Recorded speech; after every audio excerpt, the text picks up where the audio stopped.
Paz do Senhor, nossos irmãos. Paz do Senhor para todos. E chegou o nosso dia, né? Meu e da minha companheira Max, no dia 9, agora, Atos 9. Paz do Senhor, irmãos. Então vamos lá. Atos 9. A convenção de Paulo. Saulo, respirando ainda ameaças e morte contra os discípulos do Senhor, dirigiu-se ao sumo sacerdote e lhe pediu cartas para as sinagogas de Damasco, a fim de que, caso achasse alguns que eram do caminho, assim homens como mulheres, os levasse presos para Jerusalém. Segundo eles, estrada fora, ao aproximar-se de Damasco, subitamente uma luz do céu brilhou ao seu redor.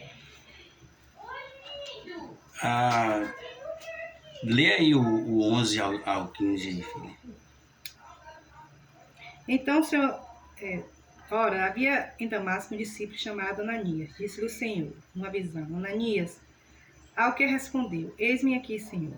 Então o Senhor lhe ordenou: Dispõe-te e vai à rua que se chama Direita, e à sua casa de Judas. Procura por Saulo, apelido de Tarso, pois ele estava orando. E viu entrar um homem chamado Ananias, e impor-lhe as mãos, para recuperar-se a vista. Ananias, porém, respondeu: Senhor, de muito tenho ouvido a respeito desse homem, quantos males tem feito aos teus santos em Jerusalém. E para que trouxesse a autorização dos principais sacerdotes para prender a todos que invocam o teu nome. Mas o Senhor lhe disse: Vai, porque este para mim é um instrumento escolhido para levar o meu nome perante os gentios e reis, bem como perante os filhos de Israel. Você vê que texto glorioso, né? Que texto rico.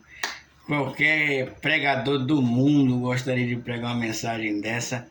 Para uma igreja pentecostal, os bancos voam, né? Para nós, batistas renovados, glorificamos e sentimos o aquecimento do Espírito Santo. E para batista tradicional, o enriquecimento de conhecimentos e caminhos de mensagem. Mas um dos pontos que eu quero colocar aqui junto com a minha esposa é o processo que todos passam, né? Debaixo do céu. É o processo para chegar na vontade soberana do que Deus, da opinião de Deus sobre tudo e todas as coisas. E todos que estão fazendo parte desse processo de aprendizado, de conhecimento novo e de verdades, né, que precisa ser colocada dentro do processo de cada um. O processo que passa Ananias, o processo que passa Saulo, né? Saulo, você no começo do texto, você vê que ele respira. Se ele respira ameaças, ele vive aquilo de uma forma que é prioridade, né, da vida, que faz sentido na máquina da vida, da história da vida dele. É prioridade prender todos os cristãos, matar todos os cristãos em nome de uma falsa verdade, né? Porque ele faz em nome de Deus, ele faz acreditando que está obedecendo princípios religiosos que como se Deus precisasse de pessoas que o defendam na questão da sua honra, que Deus não precisa. O ser humano ele teve que aprender a separar uma coisa de outra. Porém, esse impulso que Saulo tem de ir contra as coisas de Deus, sem saber que está indo contra Deus, faz que Deus se manifeste. Viu, minha esposa? Lê aí, do 1 ao 3 aí, né? Isso, do 1 ao 3, faz que Deus se manifeste e apareça claramente a verdade para ele. Aí lê novamente, bem pausado. Saulo, respirando ainda ameaças e morte contra os discípulos do Senhor, Pronto. Dirigiu-se ao sumo sacerdote e lhe pediu cartas para a sinagoga de Damasco, a fim de que, caso achasse alguns que eram do caminho, assim homens como mulheres, os levasse presos para Jerusalém. Pronto. Dá só uma paradinha aí. Você vê que a coisa se espalha para destruir os cristãos de uma forma como uma praga solta, né? Onde tem um cristão, Deus tem que se manifestar aí. Deus tem que se manifestar e dizer: ei. Continua a ver. Seguindo ele estrada fora, ao aproximar-se de Damasco, subitamente uma luz do céu brilhou ao seu redor. Uma luz brilhou. E caindo por terra, ouviu uma voz que lhe disse: Saulo, Saulo, por que me persegues? Aí ele pergunta o quê? Ele perguntou: Quem és tu, Senhor? E a resposta foi: Eu sou Jesus a quem tu persegues. Olha aí. A verdade chega para ele, né? Porque quando a verdade chega, a mentira é dissipada. A falsa mentira, a meia verdade, tudo é dissipada. Né? Como é, sofisma. O sofisma. Uma verdade, uma mentira iniciada com uma verdade. Olha aí. Só que quando essas coisas na área humana, na área da filosofia, do conhecimento de humano para humano, pode funcionar. Mas quando Deus chega, nada disso funciona. Na verdade é assim, mas nada funciona. Deus acaba com tudo e fala assim: ó, cheguei. Vamos colocar aqui tudo no seu devido lugar. E primeiro, pare de mexer nos meus santos. Ponto. Pare de me perseguir, porque quando persegue um cristão, está perseguindo ao Senhor. Quando fere o cristão, está ferindo o Senhor. Quando alguém quer mal a um cristão, está querendo mal ao Senhor e está chamando o céu para uma briga. Está chamando o céu para uma briga. E eu não tem nada a ver com merecimento ou não merecimento. Se é branco ou negro, se é rico ou pobre, se faz parte do alto escalão da sociedade ou da ralé. Tem nada a ver. É cristão, serve a Deus, é fiel, estão te perseguindo, querem mal contra você. Se prepare que o céu vai se manifestar ao seu favor. 11 ao 15. Então o Senhor lhe ordenou: despede e vai à rua que chama à direita, e a casa de Judas procura por Saulo, apelidado de Tarso, pois ele está orando. E viu entrar um homem chamado Ananias, e pôs-lhe nas mãos para que recuperasse a vista. Ananias, porém, respondeu: Senhor, de muito tenho ouvido a respeito deste homem, quantos males tem feito aos teus santos em Jerusalém. E para que aqui trouxe autorização dos principais sacerdotes para prender a todos que eu invoco o teu nome. Olha aí.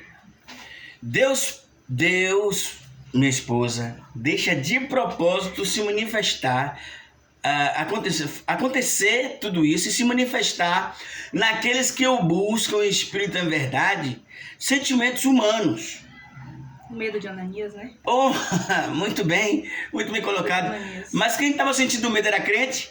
Sim. Orava. Mas é intimidade. Mas é ser humano. E ser humano não está livre disso, tá? Não.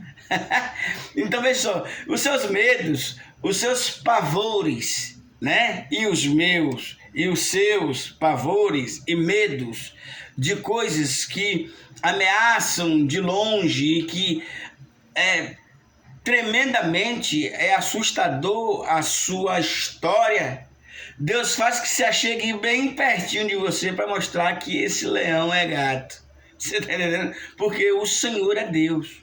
E é Ele que conduz todas as coisas. E deixa se manifestar para que nós cristãos entendam que por mais que buscamos, por mais que servimos, por mais que sejamos fiéis a Ele, numa vida íntegra de oração, consagração, separação do mundo, somos seres humanos.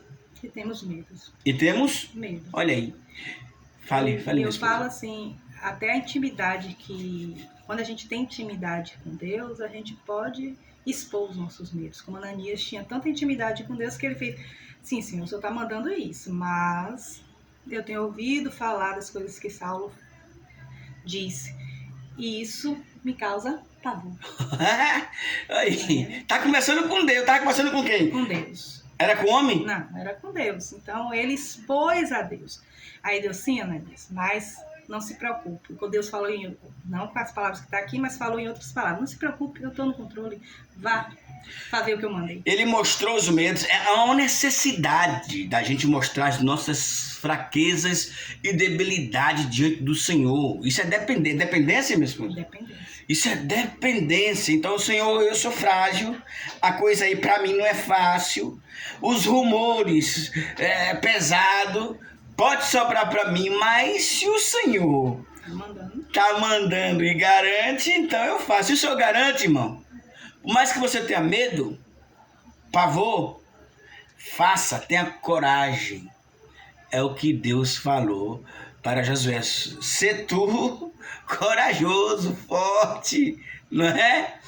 Não olhe para a direita nem para a esquerda, seja corajoso, né? E tem uma palavra também muito forte que eu gosto dela, que diz que quando você demonstrar ser frouxo na hora da adversidade que vai chegando nos pavores, a sua força será pouca.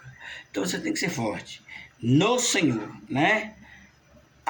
E servindo ao Senhor, deixando o Senhor alegre com as suas obras, né?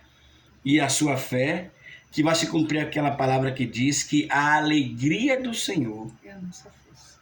É a nossa força. Amém. Né? Vamos deixar essa reflexão aqui, porque é texto para uma hora de mensagem, né? Mas continua lendo aí, filho. Só para a gente finalizar. Mas o Senhor lhe disse: vai, porque este é para mim um instrumento escolhido para levar o meu nome perante os gentios e reis, bem como perante os filhos de Israel. Pois eu lhe mostrarei quando lhe importar sofrer pelo meu nome. Então Ananias foi, e entrando na casa, impôs-lhe as mãos sobre ele, dizendo: Saulo, irmão, o Senhor me enviou a saber, o próprio Jesus, que te apareceu no caminho por onde vinhas, para que recuperasse a vista e fique cheio do Espírito Santo. Imediatamente lhe caíram os olhos como uma escama e tornou a ver. A seguir levantou-se e foi batizado. E depois de ter se alimentado, sentiu-se forte. Então permaneceu em Damasco alguns dias com os discípulos. Aqui tem muita verdade, viu, meus irmãos? Nesse texto que minha esposa está acabando de ler aqui. Mas não dá tempo, o horário não dá, o tempo não dá. Mas vamos fazer o seguinte. Aqui, um profeta no anonimato, um discípulo no anonimato, servo no anonimato, que está sempre servindo ao Senhor. E tem outro que vai ser usado pelo Senhor, que é o improvável. Profeta no anonimato e o provável que vai ser usado por Deus. Deus usa o improvável, irmão. Essa questão de fulano de tal é usado por Deus, fulana de tal é usada por Deus. O questionamento, fulano nunca vai se converter, né? Pronto. Paulo era um desses improváveis. Que todos achavam que nunca ia se converter. Por isso que Ananias fala aquela questão. E não é nem só se converter, minha esposa, é ser usado. Ser usado. E como ele foi, se você percorrer o texto 9, do 20, diz que Saulo pregava em Damasco e logo pregava nas sinagogas, Jesus afirmando que este é o Filho de Deus. Então ele já começou a pregar com ousadia. Com ousadia. O Espírito Santo. Depois Saulo em Jerusalém e em Tarso. Tendo chegado a Jerusalém, procurou juntar-se aos discípulos. Todos, porém, o temiam e não acreditavam que ele fosse um discípulo. Aí vem a questão do temor. Será que ele é discípulo mesmo? Olha aí.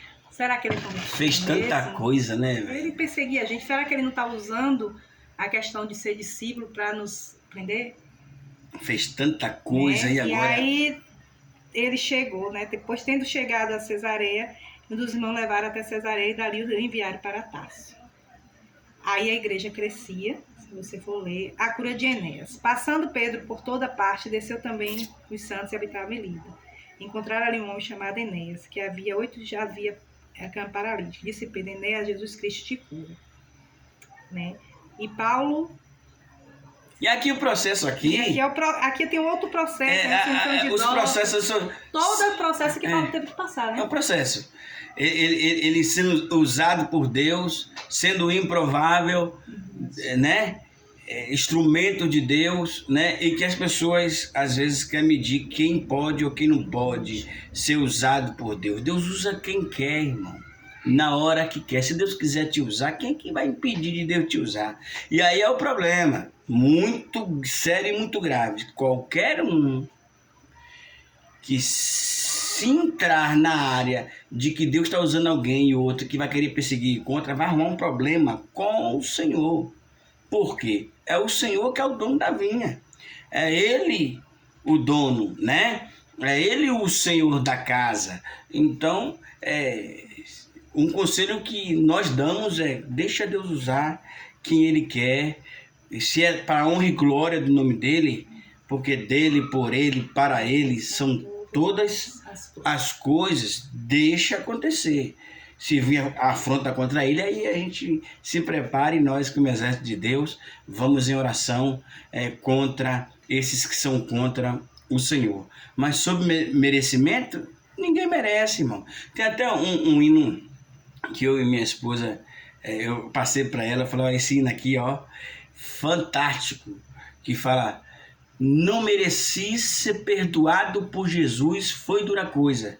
Agora em Cristo eu tenho uma vida nova, bem mais que isso, o direito de morar no céu.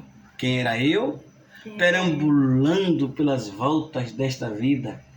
Agora em Cristo a nossa história, né, minha esposa?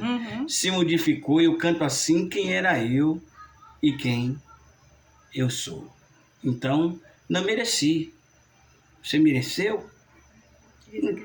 Eis a questão. Você mereceu ser perdoado por Jesus? Eu não mereci. Então, se a gente não mereceu, né, e fomos perdoados, quem somos nós para julgar? Para julgar. Quem é que pode ser perdoado ou quem é que pode ser usado?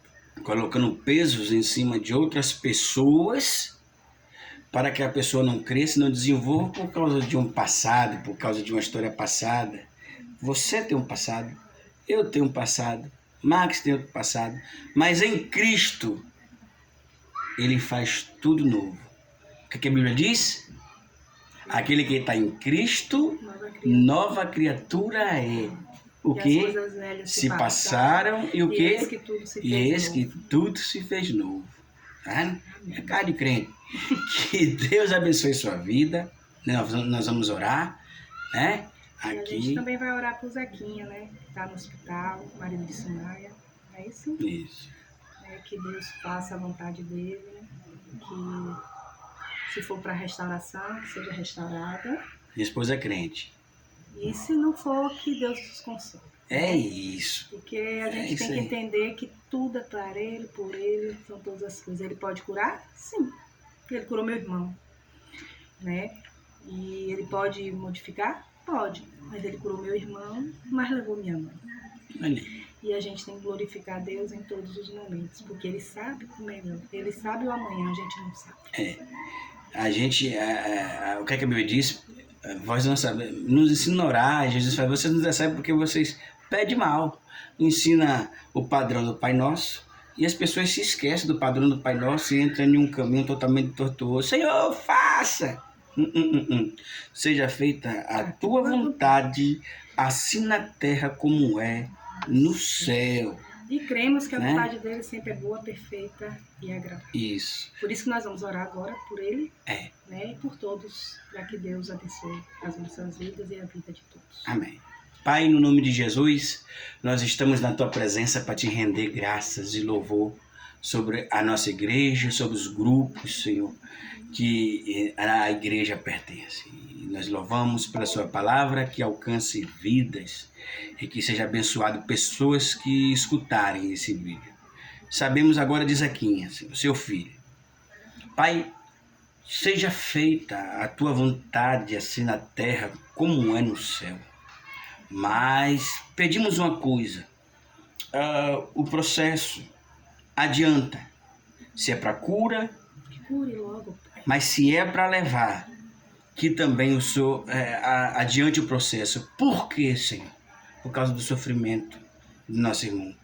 Nós não queremos ver nosso irmão sofrendo. Então, faça, Senhor, de acordo com a sua vontade, mas apressa o teu processo, no nome de Jesus. Amém.